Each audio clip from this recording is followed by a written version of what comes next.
America का बड़ा action, 48 घंटे के अंदर नंगरहार में ड्रोन हमला, दाइश रुकन मारा गया। कैप्टन अमरीकी सेंट्रल कमांड के मुताबिक ड्रोन हमले में दाइश खुरासान के मंसूबा साज को निशाना बनाया गया है। तो पाकिस्तान को 1.5 महीने में 2 महीने में बहुत एहतियात करनी है, सिक्योरिटी फोर्सेस को एहतियात करनी है, अपने टेंटिकल लगा के रखते हैं ताकि कोई भी अनटोवर्ड इंसिडेंट पाकिस्तान की तजारत के अंदर ना।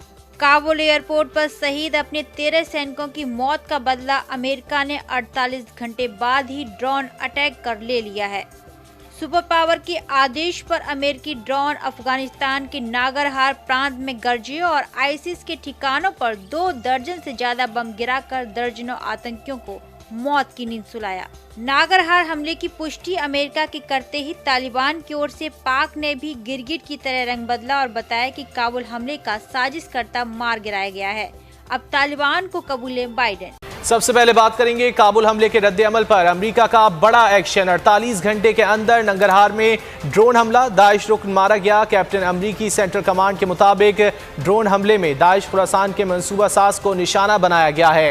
टारगेट को हलाक किया गया। हमले में आम शहरी निशाना नहीं बने। अमरीकी सदर बाइडन ने काबुल धमाकों का जिम्मेदार दाइश खुरासान को करार देते हुए उसकी क़यादत पर हमलों का हुक्म दिया। यूएस का जो स्ट्राइक किया है, आप जैसे बता रहे थे कि 36 घंटे के अंदर, ये एक चीज था जो हम एक्सपेक्ट कर रहे थे, हम सोच रहे थे ये होगा, लेकिन जैसे प्रेसिडेंट बाइडेन ने बोला था कब होगा कैसे होगा उसके बारे में सिर्फ जानना बाकी था, लेकिन होगा ये हमें पक्का पता था।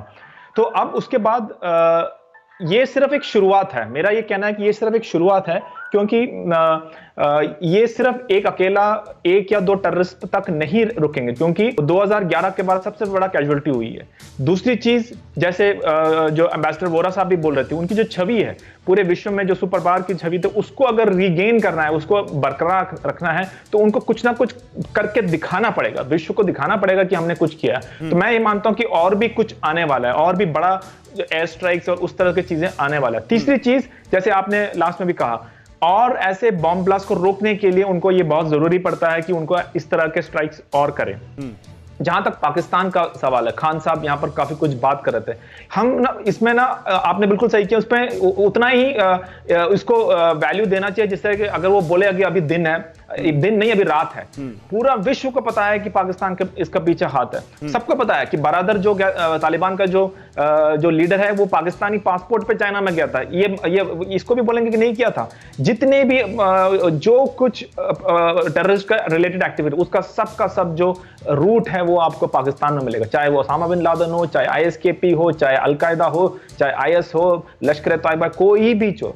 इनसे पूछे कि क्यों एफएटीएफ इनको अभी भी उनको ग्रे लिस्ट में रखा गया है, किस चीज के लिए रखा गया है। तो ये सब चीजें कहना कि पाकिस्तान का तो कुछ रोल ही नहीं है। और मैं ये 100% मानता हूं, ये जो ब्लास्ट भी हुआ है उसके पीछे आईएसआई का एक बहुत बड़ा एजेंडा है। वो एजेंडा यही है कि तालिबान को एक अच्छा सा दिखाने के लिए, तालिबान उतना खतरनाक नहीं है जितना कि आईएसकेपी। अभी देखिए आज पूरा विश्व जो है तालिबान को भूल गया है। वज़ीर-ए-आज़म पाकिस्तान ने आलमी बरादरी पर बाकायदा जोर दिया है और मुतालिबा क्या किया कि तालिबान सबको आम माफ़ी दे चुके हैं और इंसानी हकूक़ की जो पासदारी है उसका बाकायदा यकीन भी दिला चुके हैं। इसीलिए दुनिया तालिबान की मदद करे।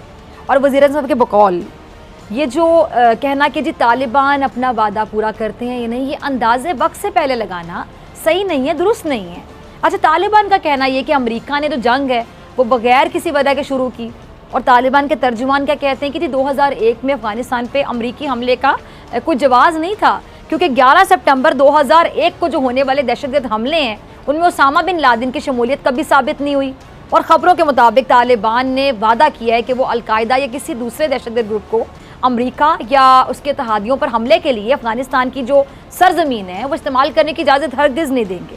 अब अमेरिका को क्या चाहिए कि वो दिल ही दिल में तालिबान कबूल करने के बजाय खुलकर तस्लीम करे, खुलकर कबूल करे। अच्छा, अफगानिस्तान से लोगों की एक बड़ी जो तादाद है ना वो पाकिस्तान में दाखिला चाहती है और बकौल डीजी ISPR अब कोई पनाह गुज़ीन पाकिस्तान नहीं आ रहे हैं। काबुल में जो धमाके हुए एयरपोर्ट पर और अब जो अफगानिस्तान की सिचुएशन है, सूरत हाल है, उस पर बात करने के लिए मेरे साथ मौजूद है सीनियर दिफाई तज्ज़ियाकार brigadier retired Haris Nawaz. Brigadier साहब, बरतानिया ने कुछ दिन पहले काबुल में जो दहशतगर्दों के हमले हैं इनका खतरा जाहिर किया था। तो आपको लगता है कि कोई बहुत बड़ी साजिश है जो अफगानिस्तान का अमन ख़राब करने की, या वाकई हम कह सकते हैं कि दाइश इतनी मजबूत है कि काबुल में हमले कर सकती है? हमारी फ़ौज, हमारी हुकूमत और फ़ौज के बयान में एक चीज़ बड़ी वाज़ेह, बड़ी क्लियर है कि जी तालिबान ने पाकिस्तान को ये यकीन दहानी करवाई है कि अफगानिस्तान की जो सरजमीन है वो हमारे खिलाफ इस्तेमाल नहीं होने देंगे। मगर काबुल में होने वाले धमाके हैं, उनके बाद आपको लगता है कि तालिबान के कंट्रोल में सब कुछ है अभी जो हमें वो गारंटी दे रहा है?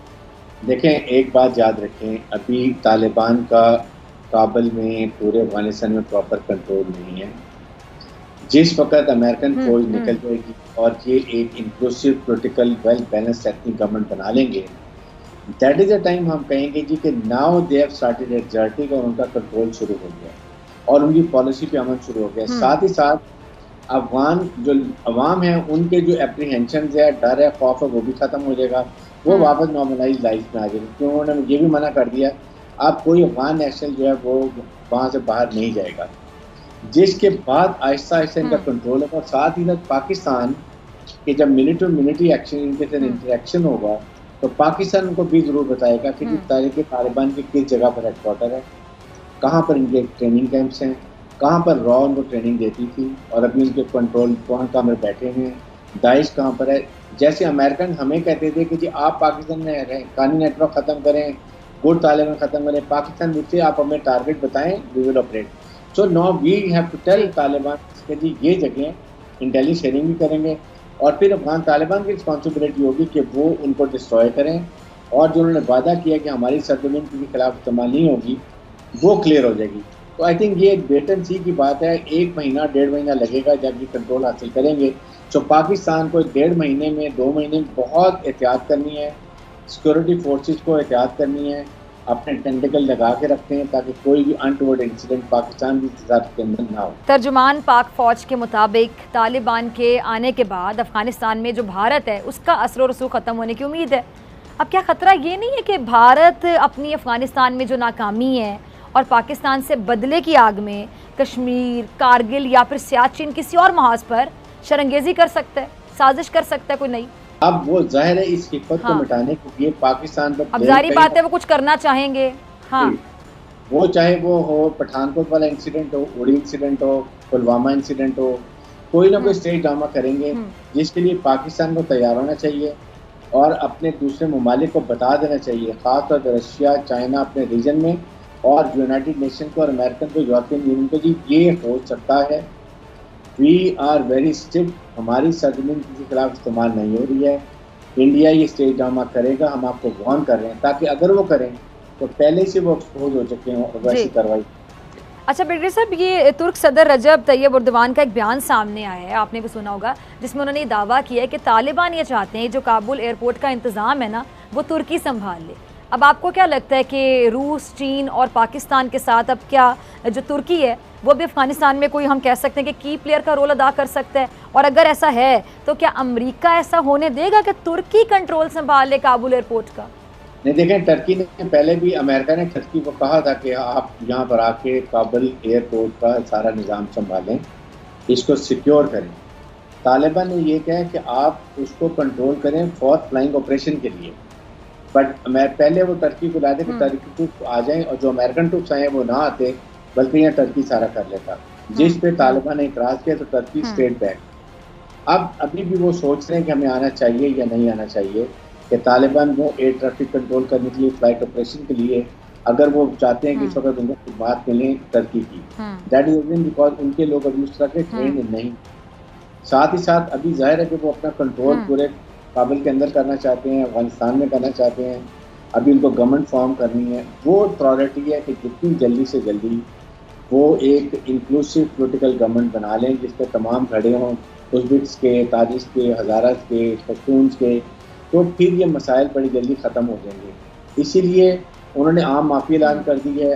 हामिद करज़ई जो उनका दुश्मन था उन्होंने उसको भी माफ़ कर दिया है, अब्दुल अब्दुल्ला को माफ़ कर दिया है, फिर उसके बाद अशरफ गनी को माफ़ कर दिया है, नायब सदर को माफ़ कर दिया, नेशनल के एडवाइज़र जो उनके खिलाफ लड़ते रहे, सबको उन्होंने माफ़ कर दिया। दिस शोज़ कि अभी तालिबान बहुत कुछ सीख चुके हैं, they have to live with the comedy of nations, और अब आके वो उनके पढ़े लिखे लोग उनके साथ हैं एंड होप कि वो अच्छे तरीके से अपनी हुकूमत चलाते हैं और जो सेंक्शन लगाई जा रही हैं वो ख़त्म होती हैं और अफ़गानिस्तान एक तरक्की की राह पर चल पड़ता है, क्योंकि अफ़गानिस्तान में अमन होगा तो सबसे ज़्यादा अहमियत पाकिस्तान का, तो पाकिस्तान में अमन होगा और इंडिया जैसे ममालिक पाकिस्तान के ख़िलाफ़ कोई कार्रवाई नहीं कर सकते, सीपैक को डिले नहीं कर सकते, बलूचिस्तान में हालात ख़राब नहीं कर सकेंगे और पाकिस्तान की सरहदें महफूज होंगी और पाकिस्तान की अपनी इकनॉमिक तरक्की की तरफ चल पड़ेगा।